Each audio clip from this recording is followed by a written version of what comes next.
Praise the lord. కీర్తనల గ్రంథ ధ్యానములు 51వ కీర్తన. దేవా, నీ కృప చొప్పున నన్ను కరుణింపుము. నీ వాత్సల్య బాహుల్యము చొప్పున నా అతిక్రమములను తుడిచివేయుము. నా దోషము పోవునట్లు నన్ను బాగుగా కడుగుము. నా పాపము పోవునట్లు నన్ను పవిత్రపరచుము. నా అతిక్రమములు నాకు తెలిసేయున్నవి. నా పాపమెల్లప్పుడు నా ఎదుటనున్నది. నీకు కేవలము నీకే విరోధముగా నేను పాపము చేసి ఉన్నాను. నీ దృష్టి ఎదుట నేను చెడుతనము చేసియున్నాను. కావున ఆజ్ఞ ఇచ్చినప్పుడు నీవు నీతిమంతుడవుగా అగపడుదువు. తీర్పు తీర్చినప్పుడు నిర్మలుడుగా అగపడుదువు. నేను పాపములో పుట్టినవాడను. పాపములోనే నా తల్లి నన్ను గర్భము ధరించెను.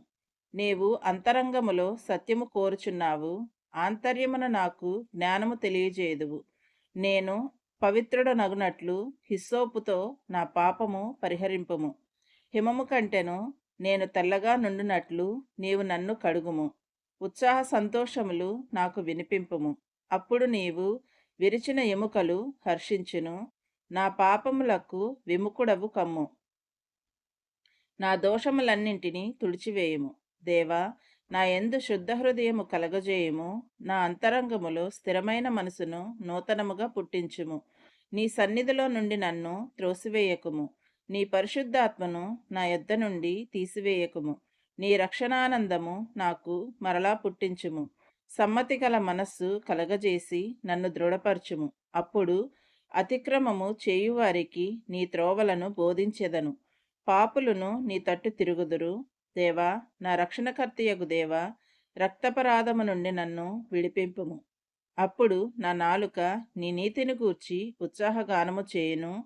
ప్రవ్వా, నా నోరు నీ స్తుతిని ప్రచురపరచునట్లు నా పెదవులను తెరువుము. నీవు బలిని కోరువాడవు కాదు. కోరిన ఎడల నేను అర్పించుదును. దహన బలి నీకిష్టమైనది కాదు. విరిగిన మనస్సే దేవునికిష్టమైన బలులు. దేవా, విరిగి నలిగిన హృదయమును నీవు అలక్ష్యము చేయవు. నీ కటాక్షము చొప్పున సియోనుకు మేలు చేయుము. యెరూషలేము యొక్క గోడలను కట్టించుము. అప్పుడు నీతియుక్తములైన బలులను, దహన బలులను, సర్వాంగ హోమములను నీకు అంగీకృతములు అగును. అప్పుడు జనులు నీ బలిపీఠము మీద కోడెలను అర్పించెదరు. ఆమేన్.